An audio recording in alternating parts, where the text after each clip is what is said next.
इन्हें लगाए हैं। चलो अब शांत रहो। गुड मॉर्निंग बाबू लोग। क्या हंसती है रे? चलो आज के क्लास में हम पढ़ेंगे क्या? शब्द विचार। इसके पहले वाला क्लास में हमने सीखा किसके बारे में? व्याकरण। और व्याकरण के बारे में सीखे। और व्याकरण के बारे में हम ये जाने कि व्याकरण को अध्ययन के दृष्टिकोण से 5 वर्गों में बांटा गया है। और 5 वर्गों में से सबसे पहला वर्ग था, पहला खंड था कौन? वर्ण विचार। और वर्ण विचार के बारे में पूरी तरह से अच्छे तरह से एकदम विचार करके रख दिए उस पर, है ना। तो वर्ण विचार में हर तरह से बात किए। उसमें वर्ण क्या है, वर्ण के भेद कितने हैं, और भेद उसके कैसे मतलब क्यों होता है, किसे कहते हैं, कौन कौन होता है, सब के बारे में पढ़े। अल्प प्राण, महाप्राण, घोष वर्ण, अघोष वर्ण, ये सब के बारे में हम लोग पढ़े। तो ये अगर आप लोग को भी बता देते हैं, अगर वह वीडियो नहीं देखे तो डिस्क्रिप्शन बॉक्स में लिंक दे देंगे, आप सभी भी वह पहला क्लास देख सकते हैं। और आज का क्लास दूसरा क्लास होगा जिसमें हम लोग पढ़ेंगे शब्द विचार। शब्द विचार के बारे में चर्चा करेंगे। तो शब्द विचार में सबसे पहले जानेंगे कि वैसा खंड, व्याकरण का हुआ खंड जिसमें शब्दों का हम चर्चा या विचार करते हैं। इसमें सबसे पहले हम लोग पढ़ेंगे शब्द होता क्या है, इसमें देखेंगे। शब्द के बारे में पढ़ेंगे। तो शब्द यहाँ हम लिखते हैं या फिर यही लिख देते हैं, कोई दिक्कत नहीं। शब्द किसे कहते हैं? शब्द को अगर अंग्रेजी में कहा जाए तो ये होता है वर्ड। शब्द किसे कहते हैं? तो सिंपल से समझेंगे कि वर्णों या ध्वनियों के सार्थक मेल को हम शब्द कहते हैं। किसे कहेंगे? वर्णों या ध्वनियों। हाँ, वर्णों या ध्वनियों के सार्थक मेल। मेल को ही हम समूह कह सकते हैं, शब्द कहते हैं। देख लीजिएगा कि वर्णों या ध्वनियों के सार्थक मेल अर्थात सार्थक समूह को हम क्या कहेंगे? शब्द कहेंगे। ये ध्यान देना है, शब्द। और शब्द के साथ में शब्द जब पढ़ लिए तो शब्द में हम लोग एक पढ़ते हैं पद। क्या होता है? पद। एक शब्द हो गया और एक क्या हो जाएगा? पद। शब्द किसे कहेंगे?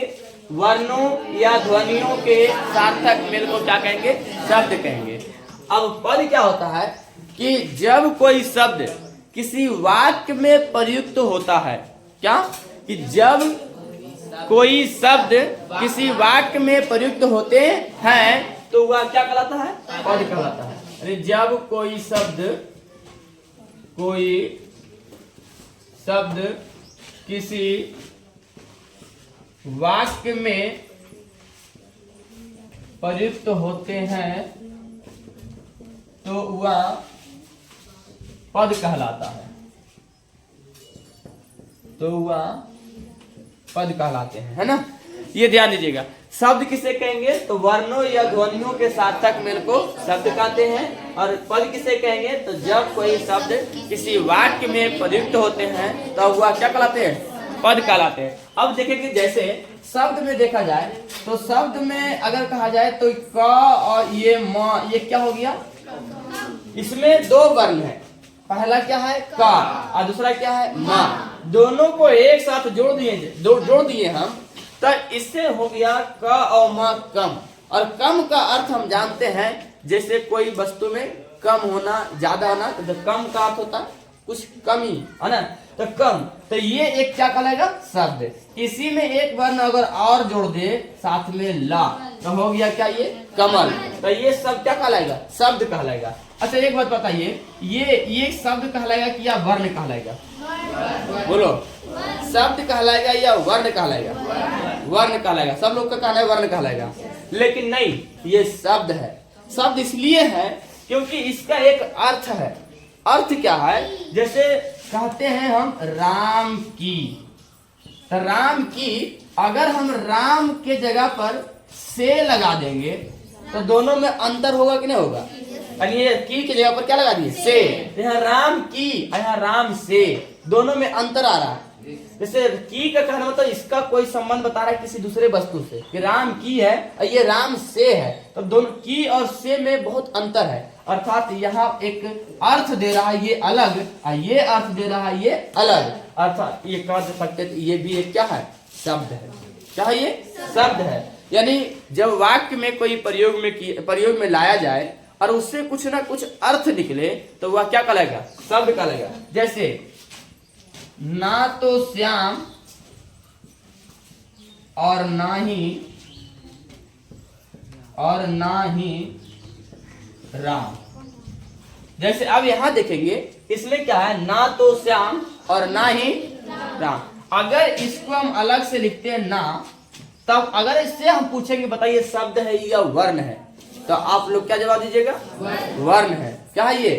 लेकिन यहाँ देखिए ना तो श्याम और ना ही, तो यहाँ एक वर्ण, भले ये वर्ण जरूर है लेकिन वर्ण यहाँ एक अर्थ बता रहा है और एक शब्द का, यानी ये शब्द हो जाएगा। यहाँ पर क्या हो जाएगा? ये शब्द, ये वर्ण नहीं रहेगा, ये एक क्या हो जाएगा? शब्द हो जाएगा। क्यों? क्योंकि अगर ये रहा तो इससे एक अलग सा अर्थ निकल रहा है और एक शब्द के रूप में प्रयोग हो रहा है, अर्थात ये शब्द कहलाएगा।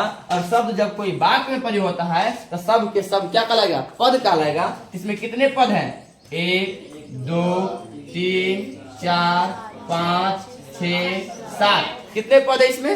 7। तो यही सब के सब क्या कहलाएगा? पद कहलाएगा। इसमें देखो कितना पद है? 2। इसमें भी 2। अगर ये पूरे वाक्य में देखो, ये यहाँ से लेके यहाँ तक में कितने पद होंगे? ये पूरा में गिनती कर लेगा ना सब लोग? अब ये ध्यान देना, हाँ सब के सब गिनती कर लेंगे। अच्छा एक बात बताइए, यहाँ आया है में, ये में जो है ये शब्द है या वर्ण है? बोलिए, शब्द है या वर्ण है? तो ये क्या है? शब्द है। क्योंकि ऐसा कौन सा वर्ण पढ़ा है जिसमें यहाँ बिंदु आया है, और वह बिंदु के साथ साथ माँ तो है ही, ऊपर से एक ए भी है, तो 2 वर्ण मिल के बना है और एक शब्द का अर्थ दे रहा है, तो ये शब्द ही कहलाएगा, है ना? तो ये ध्यान आप लोग को समझ में आ गया होगा शब्द क्या होता है। तो यहाँ शब्द में जैसे क्या लिख सकते हैं? जैसे मैं, जैसे में मैं, वाह, कमल, है ना, पटना, रवि, है ना, सिनेमा, ये सब के सब क्या है? शब्द है। अब ये ध्यान देंगे ETC, इसके सब बहुत सारे ऐसा है जो कि शब्द कहलाएंगे। और पद क्या कहलाएंगे? कि जब कोई शब्द, यानी यही सब में से कोई भी शब्द वाक्य में प्रयोग होगा तो क्या कहलाएगा? बोलो, पद कहलाएगा। क्या कहलाएगा? पद। पद को अंग्रेजी में हम टर्म कहेंगे, इसको क्या कहेंगे? वर्ड कहेंगे। चलो अब ध्यान देना यहाँ से। अब शब्दों के हम भेद पढ़ेंगे। क्या पढ़ेंगे? शब्दों के भेद, कि शब्द के कितने भेद हैं। तो यहाँ से लिखेंगे कि शब्द को 4 आधार पर, शब्दों को हाँ 4 आधारों पर बांटा गया है। ध्यान से सीखना है सब। 4 आधार पर बांटा गया है। 4 आधार पर हम चारों को चारों यहाँ लिखते हैं, तो यहाँ लिखते हैं पहला क्या रहेगा? पहला हो जाएगा अर्थ के आधार पर। किसके आधार पर? दूसरा हो जाएगा उत्पत्ति के आधार पर, उत्पत्ति के आधार पर। तीसरा हो जाएगा रचना के आधार पर,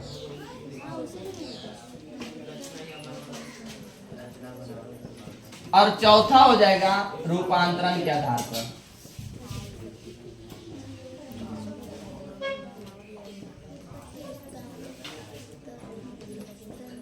किसके आधार पर? रूपांतरण के आधार पर। अब ये ध्यान देना है, पहला क्या हो गया? अर्थ के आधार पर। दूसरा क्या हो गया? उत्पत्ति के आधार पर। तीसरा क्या हो गया? रचना के आधार पर। और चौथा क्या हो गया? रूपांतरण के आधार पर। रूपांतरण ठीक से लिख दीजिएगा, यही होगा, है ना।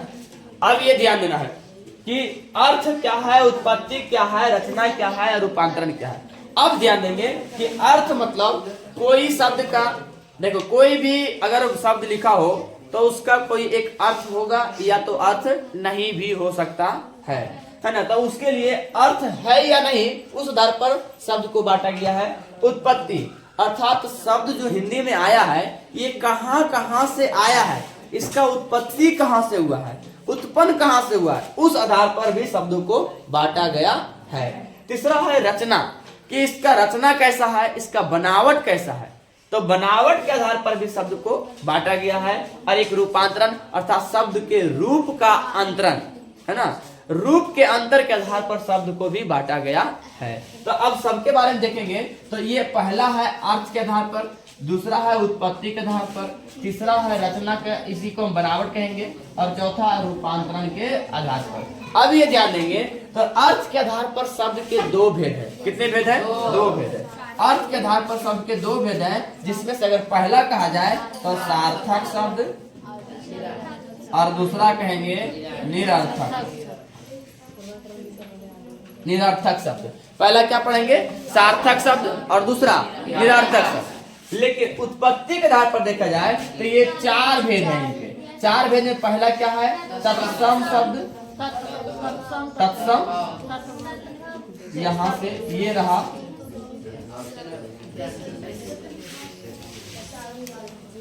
तत्सम शब्द सही है, तत्सम तो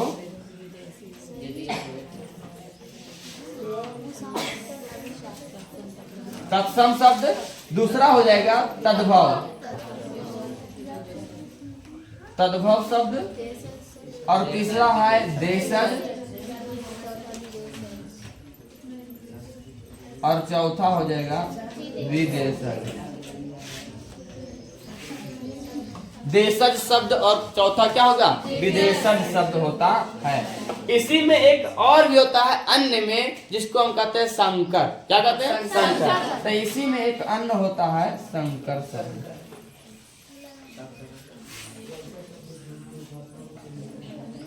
एक अदर होता है संकर शब्द। अब ये ध्यान देंगे अर्थ के आधार पर दो, उत्पत्ति के आधार पर चार और रचना के आधार पर तीन होते हैं। कितने होते हैं? तीन। पहला होता है रूढ़ शब्द, रूढ़ शब्द। दूसरा होता है यौगिक शब्द, यौगिक, और तीसरा होता है योग रूढ़, योग रूढ़। यानी पहला हो गया रूढ़ शब्द, दूसरा यौगिक शब्द, तीसरा योग रूढ़ शब्द। और रूपांतरण के आधार पर होता है दो।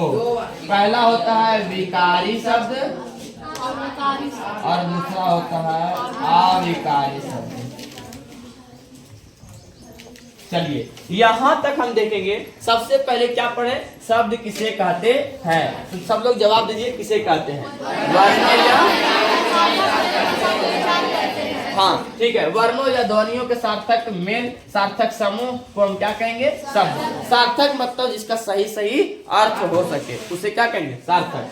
जैसे मैं, वह, कमल, पटना, रवि, सिनेमा, सब के सब क्या हो जाएगा? मोबाइल, घड़ी, टीवी, एसी, फ्रिज, सब के सब क्या है? शब्द हो जाएगा। लेकिन पद किसे कहेंगे? तो जब कोई शब्द किसी वाक्य में प्रयुक्त होते हैं तो वो क्या कहलाते हैं? पद कहलाते हैं। और पद तो हम जैसे अभी एग्जाम्पल देके समझाई दिए थे।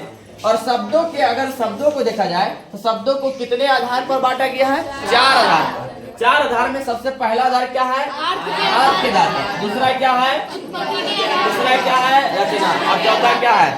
तो ये देखो, ये हमारा रह गया पहला, ये हो गया दूसरा, ये हो गया तीसरा, और ये हो गया चौथा। अब ये ध्यान देना है कि अर्थ के आधार पर शब्द कितने भेद? दो भेद। पहला सार्थक, दूसरा निरर्थक। और उत्पत्ति के आधार पर शब्द कितने भेद? चार। पहला, दूसरा, देशज और विदेशज। एक अन्य में कौन है? संकर। रचना के आधार पर शब्द के कितने भेद? तीन। पहला रूढ़, यौगिक, योग। और रूपांतरण के आधार पर शब्द के कितने भेद? दो भेद, विकारी और अविकारी। तो अभी इसको जल्दी से नोट कीजिए, इसके बाद हम चलते हैं अगला। तो हम पहला चलते हैं अर्थ के आधार पर शब्द के भेद। पहला क्या होता है? सार्थक, दूसरा निरर्थक। तो सबसे पहले हम लोग पढ़ लेंगे सार्थक क्या होता है ना। तो सार्थक शब्द किसे कहते हैं? तो सार्थक शब्द में देखेंगे सिंपल सी बात कि वैसे शब्द जिसका पूर्ण रूपेण अर्थ हो निकलता हो, यानी वैसे शब्द जिनका पूर्ण अर्थ निकलता हो या होता हो उसे क्या कहेंगे? सार्थक शब्द। यानी वैसे शब्द जिसका कुछ ना कुछ पूर्ण अर्थ निकलता हो उसे क्या कहेंगे? सार्थक शब्द कहेंगे। और निरर्थक में कैसे क्या हो जाएगा कि वैसे शब्द, निरर्थक शब्द में देखेंगे कि जिनका पूर्ण अर्थ नहीं निकलता हो। पूर्ण क्या कि कोई अर्थ ना हो, वैसे शब्द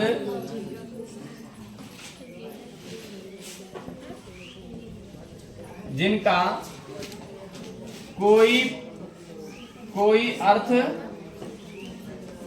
ना निकले उसे क्या कहेंगे? निरर्थक।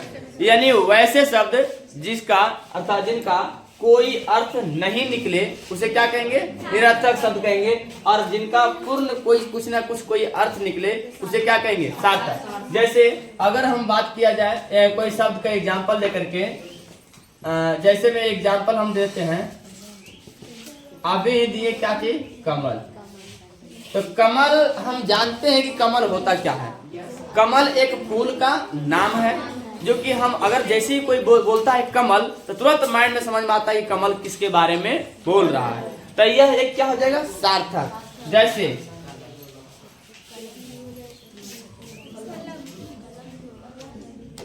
जिंदाबाद, क्या होगा? जिंदाबाद। तो ये अगर जैसे ही बोलता है जिंदाबाद तो समझ लो कि क्या कह रहा है, अर्थात इसका कुछ ना कुछ अर्थ निकल रहा है। जिंदाबाद अर्थात उसको आवाज रखने का बात कर रहा है। इसमें अगर देखते हैं तो अगर हम बात करते हैं तो स्कूल, तो स्कूल एक शब्द है। और जैसे स्कूल बोले हम तो स्कूल में जैसे ही अगर बोलते हैं तो समझ में आता है कि स्कूल किसके बारे में बात कर रहा है, कि स्कूल एक ऐसा एक आलय अर्थात आवास होता है जहां शिक्षा ग्रहण किया जाता है, उसे क्या कहेंगे? स्कूल कहेंगे। तो उसी प्रकार से अगर और बात किया जाए सागर, सागर। अब सागर किसी एक लड़का का नाम भी होता है और सागर हम समुद्र को भी कहते हैं। तो अब दोनों में से कोई भी यहाँ समझ सकते हैं क्योंकि अर्थ तो दोनों का हो रहा है ना। तो इसमें से ये सब जैसे दिख रहा है तो ये सब के सब क्या होगा? सार्थक। लेकिन अगर हम निरर्थक का बात करें तो निरर्थक में देखेंगे तो इसी का अगर उलट पुलट का कोई बात करें, जैसे ये कमल है, मलक। ये अब देखो जैसे यहाँ लिख दिए मलक, तो मलक से क्या अर्थ निकल रहा है? तो ना तो सही से किसी का नाम निकल रहा है मलक, और ना ही मलक के कोई अर्थ हम जानते हैं कि मलक होता क्या है ना। तो ये निरर्थक शब्द है। कैसा है ये? निरर्थक, निरर्थक शब्द है। जिंदाबाद अगर कह दे हम उल्टा पुल्टा लिख करके, क्या? दवा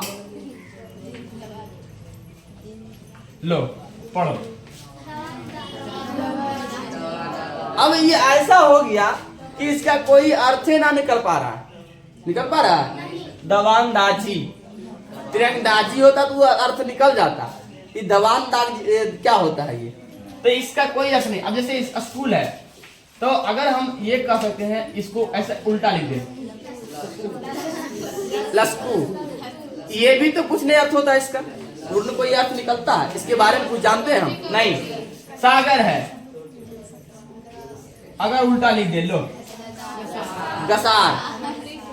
ये उल्टा पुल्टा शब्द बन रहा है। तो जैसे ये ऐसा कोई शब्द बने जिसका कोई अर्थ ना पता चले, वो क्या कहलाएगा? निरर्थक। यानी वैसे शब्द जो बिना अर्थ वाला होता है। निरर्थक मतलब जो बिना अर्थ के होते हैं, और सार्थक मतलब जो अर्थ के साथ होते हैं, अर्थात पूर्ण अर्थ का होता है, उसे क्या कहेंगे? सार्थक। और जिसके कोई अर्थ ना हो उसे क्या कहेंगे? निरर्थक। अब जैसे कह देंगे हम पानी, उल्टा, उल्टा, etc। हाँ, क्या हुआ? उल्टा गलती है? ऐसा ही है, दोनों तरफ से लिख सकते हैं। अब देखो ध्यान देना, ये भी सही है। अब ध्यान,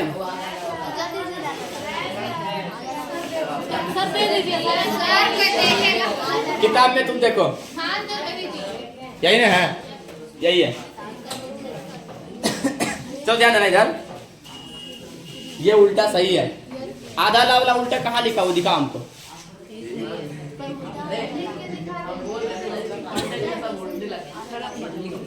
बताइए कहाँ लिखा हुआ उल्टा, आधा ला याद देना। अब ये उल्टा है, पानी है, ये उल्टा है। अब ध्यान देना, यहाँ लिख देते हैं वानी, उल्टा। अब ये वानी तो लोग जो कर रहा है वो वानी अपने भाषा में बोलते हैं, उसको राख बोला जाता है ना। हिंदी में वानी उनी नहीं चलता है क्या, वो वानी होता है, वानी नहीं होता है ना। अब ध्यान दो, यहाँ ये हम करें जैसे कहते हैं ना कि पानी वानी, उल्टा पुल्टा, कभी बोलते हैं ऐसा। तो ये सब देखो विलोम शब्द नहीं चल रहे, विलोम शब्द नहीं है, बस ये हम बोल चाल के भाषा में बोलते हैं। पानी वानी, उल्टा पुल्टा, उल्टा सीधा।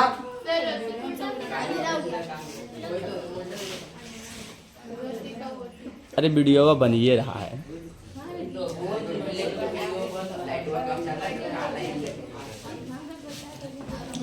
चलो जानना, तो पानी वानी से अगर देखते हैं यहाँ पर, तो पानी और वानी अगर हम चाहे तो ये देखो सार्थक का, ये क्या है निरर्थक, उल्टा सार्थक का, ये उल्टा निरर्थक है। लेकिन अगर ये निरर्थक शब्द का भी प्रयोग हम कर सकते हैं, उससे हम सार्थक बनाने के बाद, क्या करने के बाद, सार्थक बनाने के बाद। अब सार्थक कैसे बनेगा, तो सार्थक इसको अगर हम चाहते हैं तो ऐसे बना सकते हैं, पानी और वानी, पानी वानी, ठीक कहेंगे उल्टा उल्टा। तो अब देखो इससे हमें समझ में आ रहा है, पानी वानी मतलब पानी से रिलेटेड कुछ बात कर रहा है, उल्टा पुल्टा यानी उसी से उलट करके उल्टा का रिलेटेड कोई बात कहने जा रहा है। तो इससे हम प्रयोग भी करते हैं, पानी वानी, उल्टा पुल्टा, ऊन ऊन नहीं कहता है, नमक उमक कहता है ऐसा कि नहीं, हाँ चीनी ऊनी, हाँ रोटी वोटी बोले बोलता है। तो ये इस तरह का अगर बात है, हाँ सब्जी उब्जी। तो अब ध्यान हो, अब बहुत हो गया। तो इस अनुसार से इसे हम सार्थक बना के हम प्रयोग में ला सकते और लाते ही हैं। तो ये रहा हमारा सार्थक और निरर्थक। अब समझ में आया सबको कि नहीं, तो इसे जल्दी से नोट करें। उसके बाद हम लोग पढ़ेंगे उत्पत्ति के आधार पर शब्दों के भेद। अब दूसरा नंबर पर आता है उत्पत्ति के आधार पर, है ना, उत्पत्ति के आधार पर गप नहीं करेगा। और ध्यान देना, देखो दोनों का कर रहा है, ऐसे ही रहना है जैसे अभी है, सब दिन ऐसे रहना है। यहाँ पढ़ने आया तो पढ़ लिख ले थोड़ा बहुत। हाँ बाप मैं बड़ा सोच के भेजा है पढ़ने यहाँ, समझ आया। इसलिए ध्यान देना, यहाँ उत्पत्ति के आधार पर शब्द के भेद। हम नाम नहीं इसलिए नहीं लिए कि वीडियो में तुम लोग का बेइज्जती होता है ना, इसलिए नाम नहीं लिए, तो अब बदमाशी करेंगे नाम लेंगे। उत्पत्ति के आधार पर शब्द के भेद, 4 भेद पढ़े हम लोग। पहला हम जिसमें से क्या है, तत्सम, क्या है तत्सम शब्द। तो सिंपल आसान सा भाषा में समझ लेंगे। दूसरा क्या है, तद्भव, तद्भव। तीसरा क्या हो जाएगा, देशज, और चौथा हो जाएगा विदेश।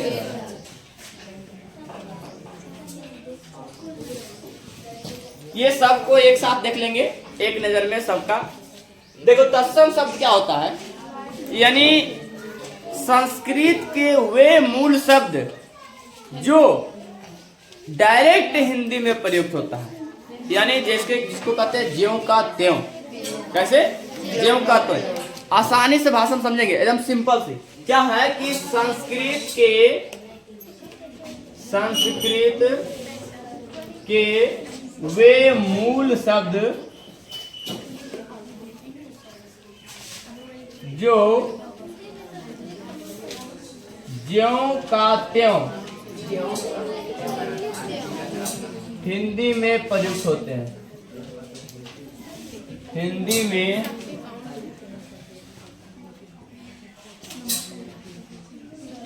होते हैं। यानी संस्कृत का वे मूल शब्द जो हिंदी में ज्यों का त्यों अर्थात उसी रूप में प्रयुक्त होते हैं, मतलब उसमें प्रयोग में लाया जाता है। जैसे ये फर्स्ट बेंच पर ध्यान नहीं दे रही है सब पढ़ने के ऊपर, जैसे ध्यान ये देना है, हम बात करें आज्ञा, अग्नि, कर्पूर, ये सब देख रहा है सब लोग, पुष्प,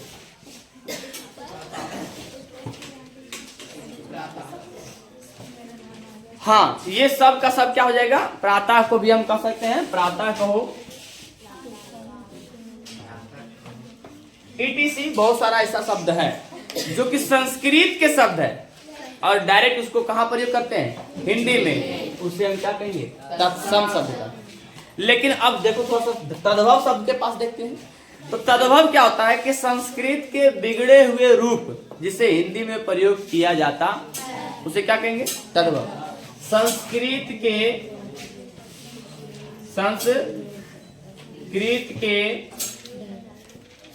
बिगड़े रूप जिसे हिंदी में प्रयोग किया जाता है, देख लेंगे।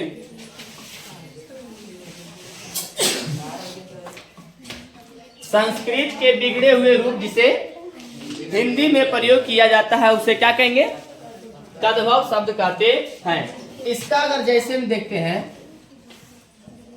तो देखो, संस्कृत के वैसा शब्द जिसका रूप परिवर्तन के बाद हिंदी में प्रयोग किया जाता है उसे तद्भव कहते हैं। ये शब्द कैसा शब्द है, सब संस्कृत का शब्द है। अब जैसे आज्ञा है तो आज्ञा को हम क्या कहेंगे, आदेश, जो कि हिंदी में प्रयोग करते हैं, क्या करते हैं, आदेश। अग्नि, आग, कर्पूर तो कपूर, पुष्प तो क्या हो जाएगा, फूल, होगा कि ना होगा। अब ये प्रातः, सुबह, तो ये अब समझ में आ रहा होगा सबको कि तत्सम शब्द क्या है और तद्भव शब्द क्या है। तत्सम शब्द मतलब डायरेक्ट जो संस्कृत के ही शब्द है वो क्या कहलाएंगे, और जो संस्कृत के शब्द है लेकिन उसका रूप चेंज करके हिंदी में लाया गया है उसे क्या कहेंगे, तद्भव कहेंगे। तो देखो, आज्ञा है संस्कृत के शब्द तो तत्सम, और ये आज्ञा से ही रूप परिवर्तन के बाद बना आदेश, तो आदेश हो गया हिंदी के शब्द और इसको क्या कहेंगे, तद्भव, जो कि संस्कृत के ही बिगड़ा हुआ रूप है। इसी का रूप चेंज कर दिया तो उसको क्या कहेंगे, बिगड़ा हुआ रूप, यानी इसका रूप बिगड़ गया, पहले था ऐसा अब हो गया ऐसा। अग्नि, आग, कर्पूर, कपूर, पुष्प, फूल, प्रातः, सब के सब देखो इसी का एक दूसरा रूप है जो कि संस्कृत के बिगड़े हुए रूप जो हिंदी में प्रयोग करते हैं उसे क्या कहेंगे, तद्भव। ये दोनों में कहीं कंफ्यूजन नहीं। अब आते हैं हम लोग देशज, और दूसरा क्या है, विदेशज। देशज में देखेंगे हम तो देशज में वैसे शब्द जो अपने ही देश के स्थानीय भाषाओं से हिंदी में लिया गया है, वैसे शब्द, ध्यान देना सब लोग, वैसे शब्द यानी हिंदी के वे शब्द, ये भी कह सकते हैं हिंदी के वे शब्द जो वैसे शब्द जो अपने ही देश के स्थानीय बोलियों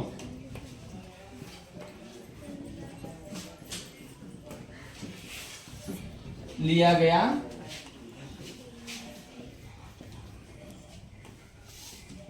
स्थानीय बोलियों या स्थानीय भाषाओं से। बात देखिए, स्थानीय भाषा जैसे हो गया अपना हाँ, स्थानीय भाषा की जैसे हो गया भोजपुरिया, मगही, मैथिली, संथाली, ये सब क्या हो जाएगा स्थानीय भाषा। और हिंदी में लाया गया है, जैसे अगर बात किया जाए तो पगड़ी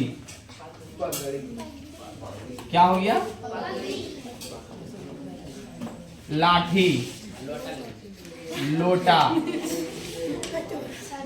ये सब का शब्द स्थानीय बोली से भाषा शब्द है, प्रयोग में आता है, जो कि हिंदी में करते हैं, इसको क्या कहेंगे देशज, अर्थात अपना देश से जो आया है, कहां से, अपने ही देश से, है ना, तो इसको क्या कहेंगे आप देशज कहेंगे। ऐसे एग्जांपल और बताओ तुम लोग सब, बताओ।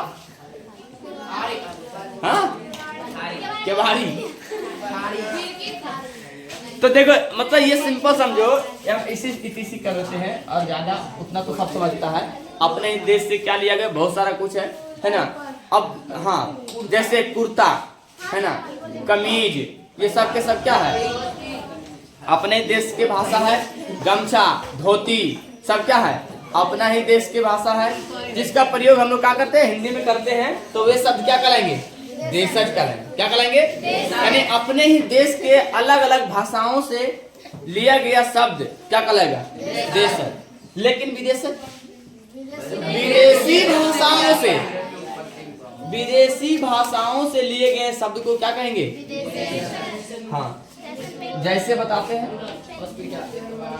विदेशी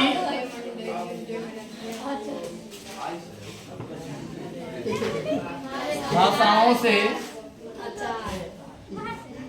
लिया गया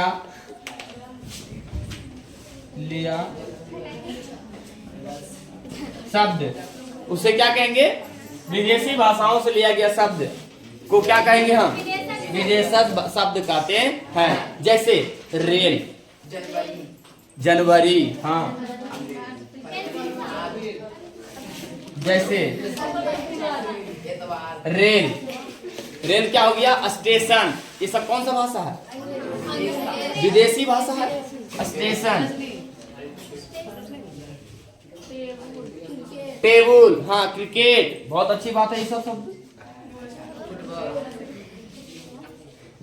क्रिकेट।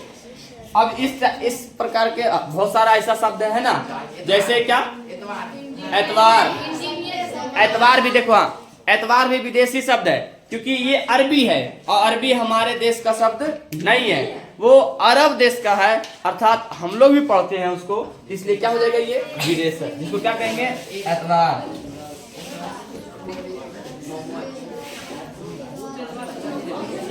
एतवार।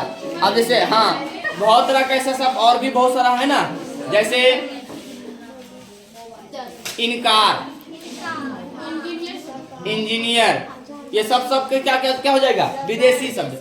जितने भी देखो, अरबी, तो सुनो, अरबी भाषा, फारसी भाषा, जर्मन भाषा, मतलब विदेशी भाषा, इसको अंग्रेजी शब्द, सब के सब। जैसे टिकट, हम लोग काटते हैं टिकट वगैरह, ट्रेन वगैरह पर जाते हैं, क्या करेंगे, टिकट, मिक्की माउस, हाँ। अब बहुत तरह का, जैसे हम लोग जानते हैं मस्क्यूटो, मच्छर, अब मच्छर कहते तो हम अपना देश, अब मस्क्यूटो बोले तो विदेश, है ना। तो ये सब, अब जैसे हाँ, हम लोग पढ़े हैं रोटी, और आके बोला डबल रोटी, बस मारा। तो जैसे अगर कह देंगे डबल, तो डबल आ गया, तो डबल कौन सा शब्द हो गया, सिंगल, डबल, ट्रिपल, जितना भी आ रहा है सब क्या है, हाँ, विदेशज, क्या हो जाएगा, विदेशज। जैसे अगर हम लोग पढ़े हैं इंस्पेक्टर, तो इंस्पेक्टर कहाँ से आया, सब इंस्पेक्टर, पुलिस, सब के सब क्या है, विदेश। अब ये ध्यान देना है कि और ऐसे से बहुत ज्यादा शब्द हैं जो कि तत्सम, तद्भव, देशज, विदेशज में आते हैं, और इसका एग्जाम्पल बुक में भी बहुत सारा दिया हुआ है, आप सभी बुक से भी देख करके एग्जाम्पल समझ सकते हैं। ये समझ में आया ये सब की नहीं, तत्सम शब्द किसे कहेंगे, सब लोग बोलो। संस्कृत के वे मूल शब्द जो ज्यों कहते हो हिंदी में प्रयोग में आते हैं, उसे क्या कहेंगे, जैसे कि दिख रहा है ये सब, है ना। तद्भव किसे कहेंगे, संस्कृत के बिगड़े हुए रूप जिसे हिंदी में प्रयोग किया जाता है। देशज किसे कहेंगे, कि वैसे शब्द जो अपने ही देश के स्थानीय बोलियों से ली गई है। विदेशज कहेंगे, जो विदेशी भाषाओं से लिए गए शब्द है उसे क्या कहेंगे? विदेशज कहेंगे। जल्दी से इसको लिख लेंगे।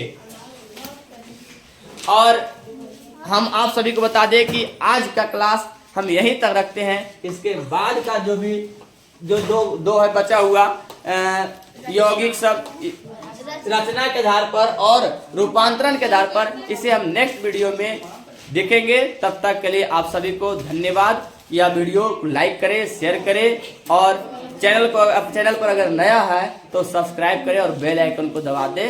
जय हिंद।